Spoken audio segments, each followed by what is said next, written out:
की कसा असेल पहा इकडे लक्ष द्या. Define angular momentum obtain expression for angular momentum. 3 वेळा आतापर्यंत बोर्डला विचार प्रश्न आहे 3 मार्कासाठी. बघा काय definition.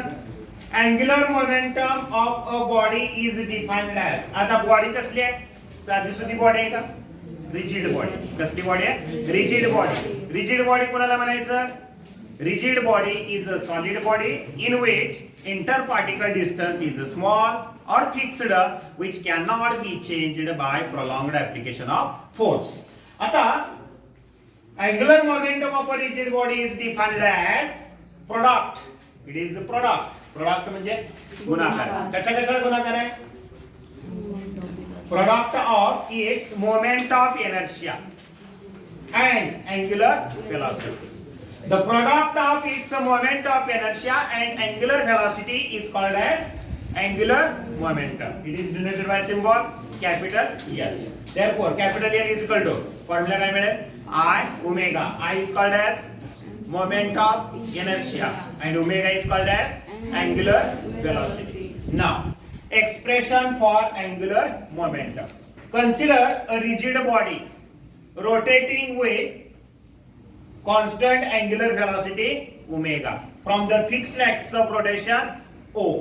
Body consisting of n number of particle of masses m1, m2, m3 up to mn.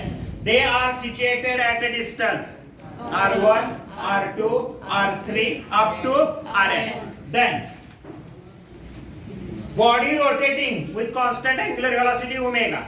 Then each and every particle will perform the circular motion.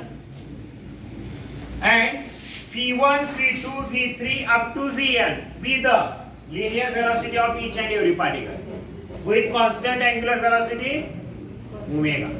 Now M1 P1, M1 P1, M2 P2 and M3 P3 up to Mn Pn. म्हणजेच काय आहे? M1 P1 is called as L1. M2 V2 is called as L2. M3 V3 is called as L3. Mn Vn is called as Ln. यालाच काय म्हणतात? Linear momentum. Mass into velocity. आता हे linear momentum आहे आणि हे काय आहे? Angular momentum. L1 प्रत्येक पार्टिकलचं काय येते? Angular momentum. This is a angular momentum. हे काय आहे? L1 L2 L3 angular momentum. Now angular momentum is also defined as काय? Distance from the fixed axis of rotation into linear momentum. आता पहिला particle घेतोय फर्स्ट पार्टिकल त्याचं angular momentum किती आहे? L1 is equal to distance किती आहे? R1 into linear momentum is M1 V1. But formula माहिती आहे आपल्याला. V is equal to formula काय? R omega. P is equal to R omega. आता पहिला पार्टिकल आहे म्हणून P1 is equal to formula काय मिळेल? R1 omega. हीच किंमत याच्यामध्ये यूज करा. इथे टाकली काय होईल? हे मिळेल तुम्हाला R1 ओमेगा. आता इथं R1 आहे, इथं R1 आहे. R1 into R1 काय मिळेल? R1 square. So L1 is equal to formula मिळेल काय? M1 R1 square omega. आता हे मिळालं तुम्हाला पहिल्या पार्टिकल साठी. सिमिलरली सेकंड पार्टिकल साठी angular momentum is L2 is equal to M2 R2 square omega. Third साठी काय मिळेल? L3 is equal to M3 R3 square omega. कुठेपर्यंत तसे n number of particle dot dot dot dot up to Ln is equal to Mn Rn square omega. हे मिळालं each and every particle चं angular momentum मिळालं. Now total angular momentum पूर्ण बॉडीचं काढायचं. L is equal to formula काय मिळेल? L1 plus L2 plus L3 plus dot dot dot up to Ln. पहिल्याच काय मिळतंय? M1 R1 square omega. दुसऱ्याचं काय मिळतंय? M2 R2 square omega. तिसऱ्याचं M3 R3 square omega dot dot dot up to n number of particle Mn Rn square omega. आता यामध्ये common काय आहे?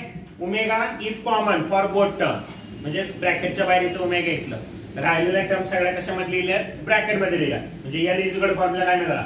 into bracket M1 R1 square plus M2 R2 square plus M3 R3 square plus dot dot dot plus up to Mn Rn square into omega. आता हेच म्हणजे काय आहे बघा, प्लस आहे.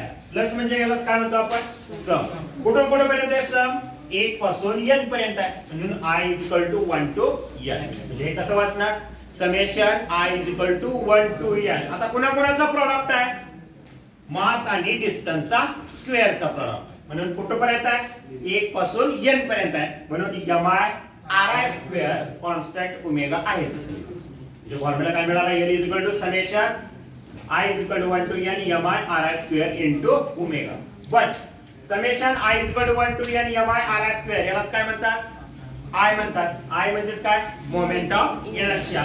आता हीच किंमत इथं वापरा, मोमेंट ऑफ इनर्शियाची किंमत इथं वापरली, ओमेगा आहे तसे. म्हणजे L फॉर्म्युला काय मिळाला, I omega. So angular momentum is the product of moment of inertia and angular velocity.